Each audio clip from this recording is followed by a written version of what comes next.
Hi, Rob B here with Rob D, and you are listening to the Property Podcast. It's episode 218, and this week, we think complaining is for losers.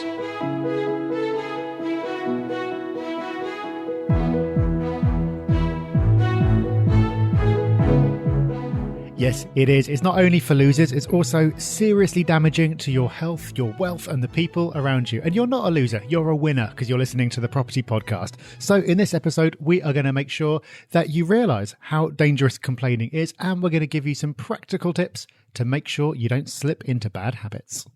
That's right, and in this week's news story, well, simply, you've got absolutely no reason to complain because this is one of those rare win-win scenarios. Yeah, this is the Homeless Reduction Bill, which has passed Parliament, is going to become law at the next Queen's speech. And basically what it's saying is that councils aren't going to be able to drag out awarding possession under Section 21 in the same way as they have done in the past. So basically what happens is if you go through a Section 21 procedure, you get all the way through, the judge says, yep, you are allowed to have the property back, and then the council can advise the tenant to stay put until the bailiffs turn up to really drag things out as long as they can and tell the tenant that if they don't do that, then they will be making themselves voluntarily homeless and therefore they won't be rehoused. Now, this is obviously bad for you as a landlord. It's terrible for the tenant as well because they're having to stay in there sort of right to the bitter end and then be rehomed in a rush with lots of uncertainty. So the guidance for a while has been that councils shouldn't do this. Now, by law, they're not going to be allowed to do that. They're going to need to help tenants earlier. So indeed, Rob, a rare piece of good news. Let's enjoy it and let's not complain about anything. No, let's not, including that we've had to record this twice because the recording didn't work first time round. But we will not do that, and to be fair to Rob, he stepped up to record this episode.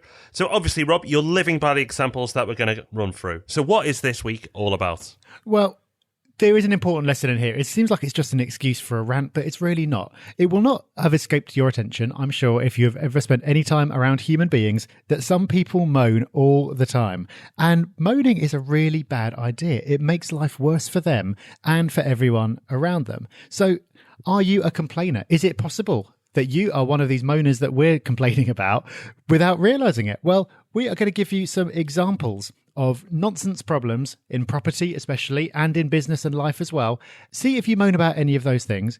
If you do find yourself going, oh, actually, I do get bothered by things like that, well, don't worry, because we're going to give you some things to do about it as well. So, Rob, what are some things that you hear people complaining about that they really shouldn't be? Okay, so some examples. First one, my rent's a day late. Oh, boo-hoo, your rent's a day late. You know what? Sometimes that will happen. And if it's only very occasionally, who cares? Don't let your world end because your rent's a day or two late. As long as it's been paid, then that's the main thing. And yes, you don't want to get into a habit of allowing that to happen. But the point is, there are much, much worse things that can go on in your property portfolio and your general life. Don't let the small things bother you. This one, prime example of one that you should not. Another one, the conveyancing process, so that's you buying the property, is dragging.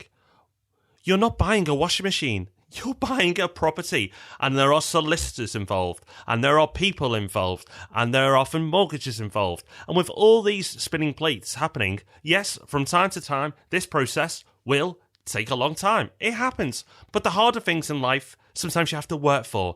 And the benefit that you're going to buy an asset that's going to pay you every month, that can look after your financial future, and possibly future generations' financial futures, is possibly worth working through. Don't let the small details that you can possibly find a reason to moan about take you away from the big, exciting things that you're trying to do. Okay, having a bit of a rant. This is fun. I want to get in on this. I've got a couple as well. So also, getting a mortgage is hard work. That's another complaint that you hear all the time. Well, yeah, getting a mortgage can be hard work. You do have to fill in lots of forms, spend some time answering annoying questions, having delays. But think about it. You're being lent 3/4 of the money that you need to buy a property. That's amazing. And at the moment, you're being lent it at silly interest rates. So yes, lenders can be annoying, but hey, it's their money. And if they're going to lend it to you, they're allowed to ask whatever questions they like. Another thing that you hear people complaining about all the time is that the property needs some refreshing doing. So maybe some tenants have moved out and it needs a coat of paint or a carpet replacing or something like that. Well, yeah, but you know what? These things happen. It's an asset. It's making you money. You should have budgeted for it. And if that's all you've got to worry about when tenants move out, then you're not doing too badly. So those are just some of the problems that you hear people complaining about in property. If we broadened it out to talk about business and life in general, you'd be able to come up with an endless list of things that people will moan about, most of them pretty trivial. It's annoying, but more than being annoying, it actually matters. And Rob, people who complain are really damaging themselves. They are, because while you're busy complaining, or the people you know are busy complaining, they're missing the opportunities. There's so much happening out there, so much good you can focus on, so much potential to go after. But if you're busying yourself with moaning about the small niggly things that are going wrong, or that could go wrong, or haven't gone as well as you'd liked, well then, you're not going to be able to do the fun things. And that's going to stop you from taking action in the first place. So don't let that happen. Focus on the good stuff. Focus on what you can control. Try and take the best out of every situation, and you'll do a lot better. And Rob, as we've touched on, you're going to be less happy if you're moaning. Yeah, and here's the really killer part for me. If you're complaining about things and focusing on the negatives, you will be less happy, but reality will be no different at all. Whether you take something in your stride and deal with it, or whether you spend ages bellyaching about it to anyone who'll listen, or even just to yourself, running over and over it in your own head, nothing is going to be different. So your own mood will be different. You're voluntarily putting yourself in a bad place, and reality is no different at all. So you're giving yourself a negative experience when you don't need to. And not only that, but nobody's going to want to be around you if you start complaining out loud either. So you're giving yourself a worse time. You're going to find people sidling away from you and not wanting to be around you when you're complaining about stuff. So this really does matter. It affects the opportunities that you spot and can take advantage of, and it affects your day-to-day experience of the world. So that's a valuable first step. If you do spot yourself complaining sometimes, and I think we all do it sometimes, of course we do, but if you find that you're doing it habitually or more than you'd want to, then let's give you some practical tips to cut it down a bit. Okay, so first of all, just accept that you're not entitled to everything being brilliant all the time. You're not. It's how you deal with adversity is that what really defines the winners from the losers.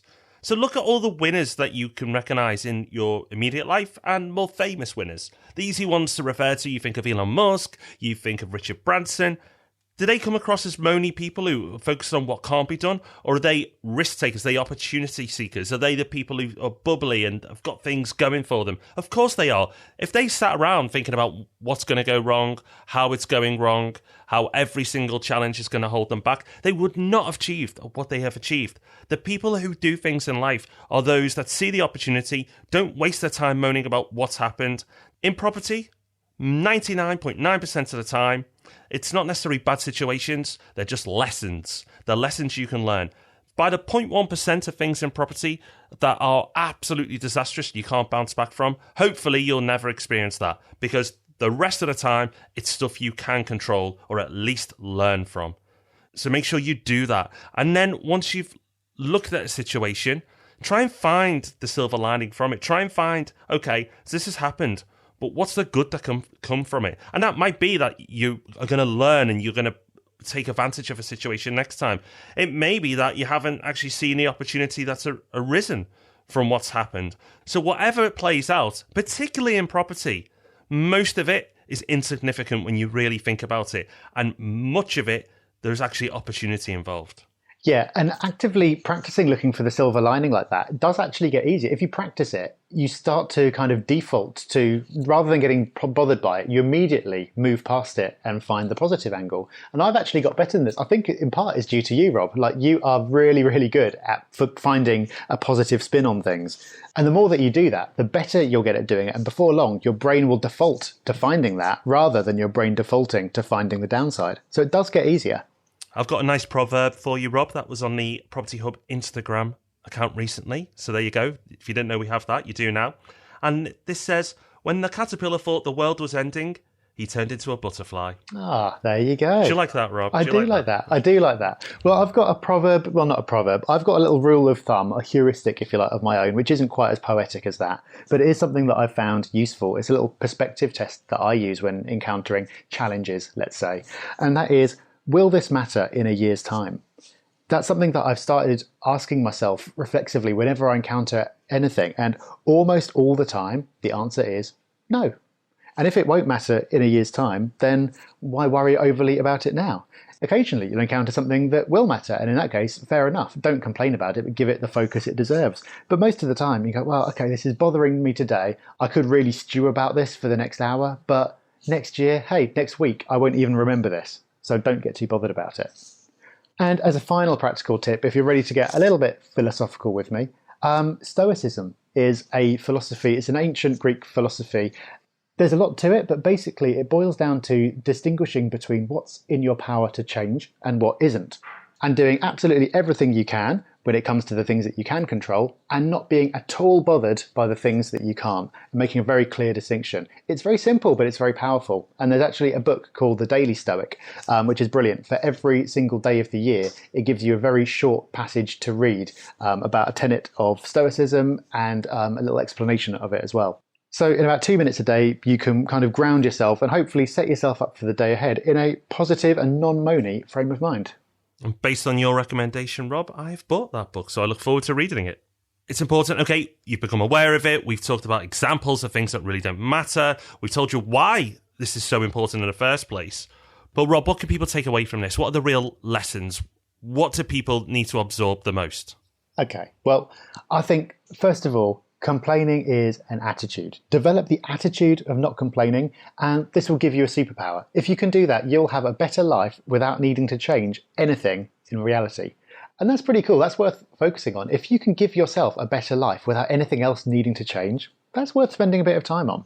And there's a quote from Zig Ziglar, which I really like. It says, if you have time to whine and complain about something, then you have the time to do something about it. In other words, I think what we're trying to say here is that complaining is a habit like any other, and you can break that habit if you try. Hopefully we've persuaded you as well that it's worth trying, and we've given you some tips to put into action. So if you recognise yourself in some of those complaints, or you realise that it's something that you want to improve on, we've given you some tips. Use them. Start getting to work on that habit. You'll notice that at first it'll take you a while to catch yourself, but before you know it, you'll start reprogramming your brain. Those pathways will start to change, and you'll find yourself taking a much more positive outlook on things, not letting the small stuff get you down, and spotting all those opportunities you were previously missing when you were busy complaining. We've talked about this before, but when you find yourself in a funk and you've realised it's happening, practice gratitude, because you can't feel neggy, complainy when you're thinking about things you're grateful for. So we've talked about how we focus on maybe 2 to 3 things that we're grateful for at that moment in time. It doesn't have to be anything significant. It can be your family. It can be that the fact you're in this opportunity to be able to invest in the first place, whatever it is. But when you start to deeply feel that, we're getting a little bit hippie-ish here, Rob, but we say it because we believe it. But if you start to get in that mindset, you feel a lot better. And I think it's worth bearing in mind that I get it. I get it. I know why people complain, because it's easy, because people give you sympathy when you complain and you think, oh, I like that. People are giving me attention, and that's what we all want deep down. And the media will reinforce your worldview, because most of it is negative. All the news we watch is all negative. But you have to remember that 99% of the world is brilliant and amazing, and the news focuses on the worst stuff that is happening in the world. It doesn't tell you about the person who picked money up off the floor when they seen someone drop it and chase after them to give them it back. It doesn't tell you about the time you helped that old lady down the stairs. All these wonderful acts that are going on all the time that people are positive and upbeat about. The world is actually a great place. You don't need to be negative. It's easy to be negative, but your life becomes so much richer and fruitful when you shift and start looking for opportunity and get excited about what can happen. So try it out. Important podcast. Hopefully this has hit home. And you know what? If somebody is a little bit negative, kind of discreetly recommend the podcast to them, and hopefully they pick up this episode. Yep, hopefully so. Well, we'd love to hear your thoughts on this. The show notes are going to be at thepropertyhub.net/stopcomplaining. You can go over there to check out the links, and we'd love to hear your thoughts in the Property Hub. Do you relate to anything in this episode? Have you got any tips of your own to sort of help get yourself out of the complaining mindset? We'd love to hear about it.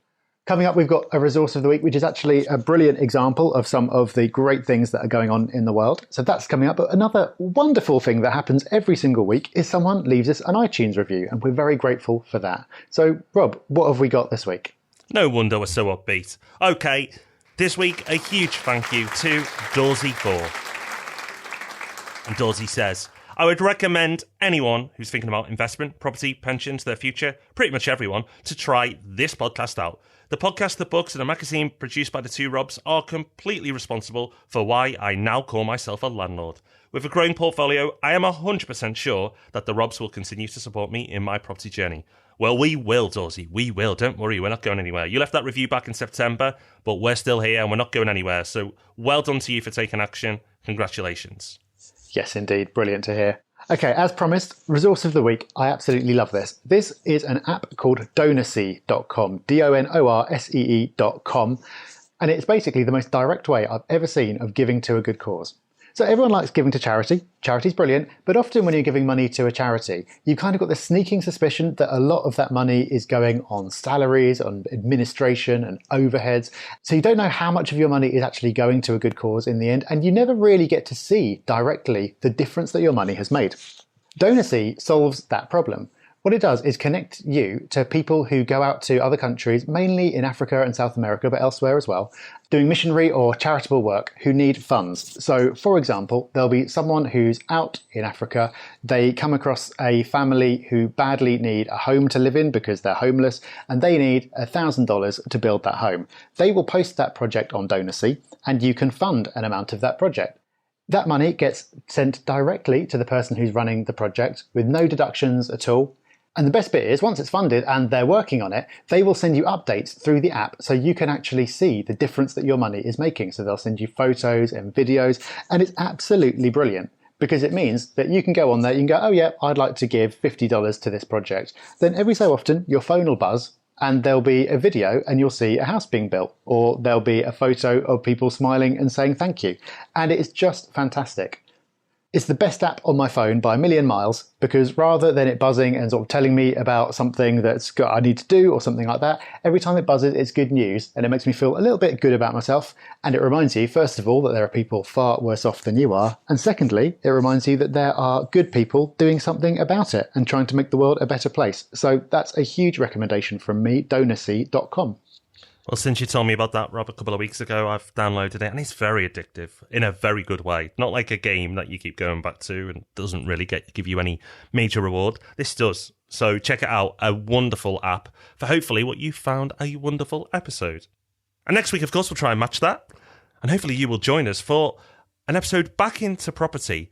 And we're going to tell you, no matter what age you are at, how to invest. So we're going to look at different sections of people's lifetimes and how they should be investing based on their current age. So if you're young, we'll give you a plan. If you're in the middle of your life, we'll give you a plan. And if you're later in life, more mature, let's say, then we will give you a plan also. So join us next week for that. It should be a cracker of a podcast. And of course, we'll be back on Tuesday with Ask Rob and Rob. So you've got plenty to keep yourself busy with until now and then. So that just leaves us to say, don't worry, be happy, smile, and we'll be back next Tuesday. Bye-bye. Bye-bye. Thanks for listening to The Property Podcast. For show notes, all our past episodes, and to leave a review, go to thepropertyhub.net/podcast.